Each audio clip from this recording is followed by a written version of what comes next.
Incredible flavours, even better stories. One pour, 10 minutes. Aussie bourbon lovers sharing bourbon with Australia. All right, here we go. Oh, there was a pop. Little pop. What are we having, H? We're having a Green River Bourbon whiskey. And we got a special guest, Yes, we do. Karen Wells, the national brand ambassador for Green River, is joining us. Hey, Karen. Good morning. Good night. Oh, I just screwed that up. We'll do that again. No, this is good. Hey, we like how that it's is our It's yeah, right for us. it's our evening and it's your morning. We appreciate you getting up for a breakfast bourbon for us. This is so good. Cheers. Yeah, cheers. Happy to be here. So it's a Kentucky straight bourbon. Can you tell us a bit about what we're having? Yeah, so what we've got is 70% corn, 21% rye, 9% malted barley. This is what we call our flagship bourbon. This one came out in February 10th of 2022, and we distill, age, and bottle everything ourselves. So we're really proud of this one. This has just been a hit since we launched it, and it just keeps growing in popularity. Amazing. So good. And it's definitely not our first time trying this. No. We're lucky to have had a few of these, which is pretty cool. And we love it. We love don't it judge. so much. We don't judge. Very appreciative of you not judging. Tell us a bit about, so I think definitely in Australia we haven't had Green River. Maybe, you will know this. Did we have Green River before you relaunched it? Can you tell us a bit about the history of Green River and where it's come from? Sure. So the history, it goes all the way back to 1885, and this was considered the most widely advertised whiskey in the world. So for that, you very well could have had this over in Australia in 1885 to 1918, maybe even a little past that, because it won awards all over the place. It won awards in Paris. It won awards in Italy. It won the World's Fair multiple times. So when we say that this was the most widely advertised whiskey in the world, it really is an understatement, because it was all over the place. John McCulloch, who started the distillery to begin with, he was I think a marketing genius before his time, before he really knew it, and so you very well could find some old bottles, maybe some old dusties, or even just some empty memorabilia, anywhere over in there, if you got people that like to collect antiques. That's so cool. And so, and I like to learn new things every day. The thing I learned today, and I hope I'm about to learn more anyway, but is that Owensboro had been like a really big hub before Prohibition for bourbon, right? Yeah, we really were. Back in the day, we had about 50 active distilleries. We sit right on the Ohio River, which was the main thoroughfare for moving products of any type, whether it was grain or goods or anything. So it made it a central area for it, along with the fact that in this side of the state, we produce a lot of corn, a lot of wheat, and back in the day, even now, we still do some tobacco. But so, with corn being the main product and ingredient in the bourbon, it made sense that we were the natural hub for it. Awesome. And Prohibition kind of saw an end of Green River, or did it come back again after that? Yeah, so the story goes that everything was going great. 1835 to 1918, Green River was, like I just said, the most widely advertised whiskey in the world. It was considered the most expensive whiskey ever sold. 20 barrels of it were traded for a share of a Colorado gold mine, and that mine ended up panning out, no pun intended. And the biggest thing that Green River was known for during that 33-year span, though, was in 1897, the United States Marine Hospital awarded Green River Whiskey the contract to be the official whiskey of the U.S. Marine Hospital and Public Health Systems. Oh, wow. That was like, it was like a spirits contest that you could enter, and Green River won that contract. Well, we held that contract for the next 18 years. So every year you had to apply for it, and I think that's pretty impressive to say that, to be a medicinal spirit back then, it had to be a bottled and bond product. It had to be quality, and so to know that we had that award for 18 years was pretty impressive. things were going along great, and it was a Saturday night in August of 1918 that a trash fire took out the entire distillery in 3 hours. And that was, it was massive. It was about 45,000 barrels of whiskey. And back in the day, That's a that had an lot. estimated, the value back then was over $3 million. Wow. Today's value would put it closer to $60 million. So, Wow. blink of an eye, it was gone. So it was amazing. that pretty much did it in, because Prohibition started in 1920. The distillery didn't get rebuilt until after Prohibition. The brand tried to come back. It got sold a couple of times after Prohibition. John McCulloch, who started it, he passed away in 1927, so he didn't live through Prohibition to be able to rebuild it anything himself. But the brand just kind of died out in the 40s and the 50s. And so when we brought it back to life and relaunched it in 2022, that was after over almost 130 years of Wow. it being So absent from this property. Yeah. So when people see Green River as more like something more recent, that's probably why, like that only sort of coming That's back. exactly why. Yeah. Yeah, it was kind of like coming out of the ashes of everything, we just rebuilding it all. And I think something that always stands out for me with our brand too is we're one of the very few distilleries that has actually brought the original name back to the original location. Yep. We see a lot of brands come back, or we see a lot of new names coming out that are actually old brands, but they're never, or rarely are they at the original location. So for us to actually be on the original property, I think the Kentucky Distillers Association said it right when they said that we're on hallowed ground, because we are. I mean, that's really cool to be on that original property. That's incredible. The number on the front of the bottle here, I'm just looking, it says DSP KY10.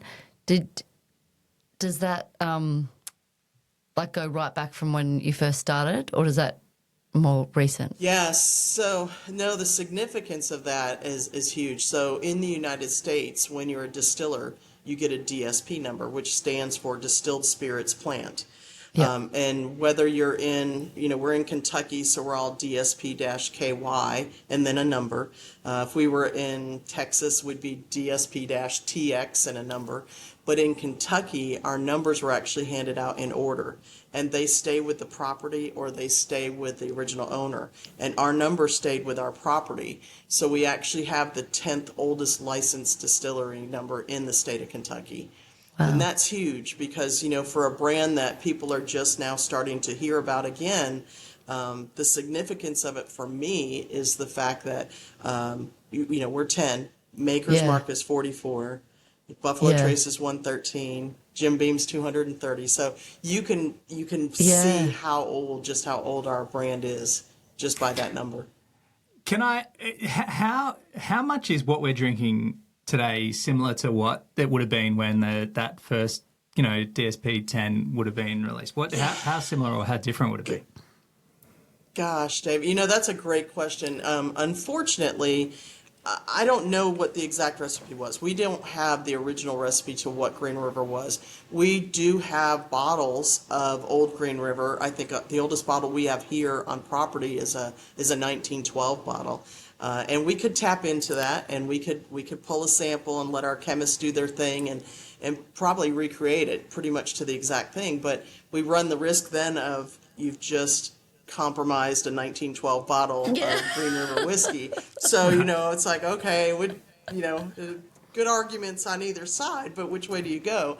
I would say that our mash bill now would be fairly similar, but I would also say that back in the day, it would be more corn whiskey for the most part, with a lower amounts of the secondary grain being added in, simply because the whole premise of whiskey got started with farmers having too much corn, and what are you going to do with it? And so then they started making the moonshine, making the whiskey and everything. So good thing they I would had like too to much say corn. that it's close, right? Yeah. I know. Yeah. I know. So It's a beautiful thing. How you doing on your pours? Yeah, it's so good. The thing that I love about it is how and I don't know how old it is. Are you allowed to tell us how old it is? It has a lovely Yeah, richness to it. Yeah. yeah. So our core products, they are 5 years old. So that would be our high rye bourbon, our wheated bourbon, and our rye whiskey. They're all 5 years old. And then our latest release that we have, Foolproof, that is going to be 5, 6, and 7-year-old barrels. So a little bit older. You'll get a little richer color on it, little bolder flavors on it. But our core products are 5. Yeah, great. And I think, like, for me, I feel like for a core product that, you know, it sits at this price point, it has that lovely richness, the kind of the brown sugars and the, you know, the darker fruit kind of flavors that I really like in a bigger bourbon. Yeah. Yeah. I get Yeah. the toffees, the butterscotches, the brown sugars. And for me, I'm very sensitive to maple syrup. So I always get, as it sits out, I get a lot of maple syrup notes coming out of it, which the longer it sits in my mouth, I just love it. I'm getting a chocolatey caramel flavour. Yep.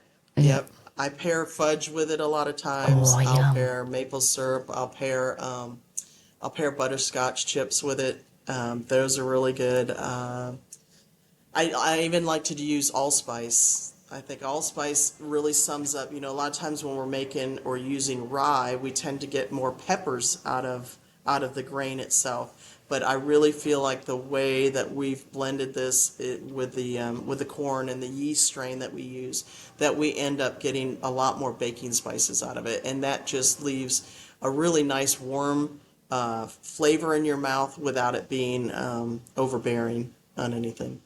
Yeah, it's a lovely pour. It's so good. It takes me back to Kentucky. I'm glad it rained at the Kentucky Bourbon Festival, the first one we ever went to, because it was the Green River tent that I ducked into to get shelter. And I got stuck there playing that really cool game. It was Shoot the shoe. shoot the shoe with the coin, and I was just like, this is the best. So I got Dave to come over, and we enjoyed the afternoon playing shoot the shoe and introduced ourselves to Green River. Is that great, part of the history isn't it? as well? The horseshoe. No. Yeah.